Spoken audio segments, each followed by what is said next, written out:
Hey guys, it's me Morgan here, and I'm going to be bringing you your Devo this morning.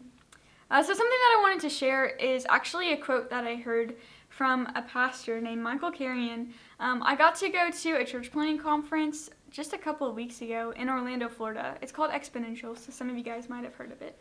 But the quote from Michael was, "In order for the church to shine bright, the days have to get darker." And I just feel like there's no better time to share that quote than right now. We're living in some pretty scary, weird, anxious, unknown, dark times. And I think it's a really big opportunity at the same time for the church to be the church. It's really hard though because of all the restrictions that we have, of all the anxieties and unknowns and questions that we have. And so I think I want to challenge you guys to just get creative in how you can actually be the church. Get creative in how you can love people. One thing that I did was I made a coronavirus bucket list. And I put different things on there on how I can be praying for people, on how I can serve people, on how I can encourage and affirm people weekly or daily. And I encourage you guys to kind of think through some of those things. Use your free time wisely. Use your rest and your downtime wisely during these next couple of weeks. So get creative in loving people. John 13:35 says, "By this all people will know that you are my disciples, if you have love for one another." And that's how people are going to see Jesus. That's how the light of the church, the light of Christ is going to shine through you, is if you just love people during this time.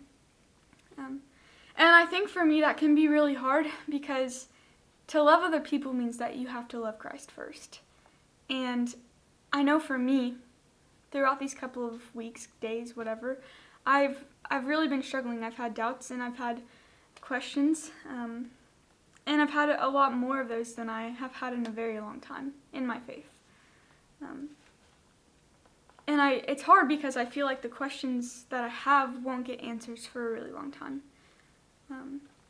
But I'm encouraged and I'm reminded that the God I serve, the God I pray to, the God I ask my hard questions to, is the same God who rose from the grave.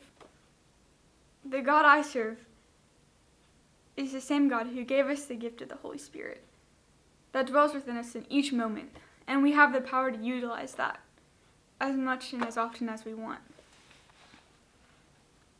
And so I think I just want to encourage you guys and challenge you all to daily seek, to daily trust, and to daily surrender.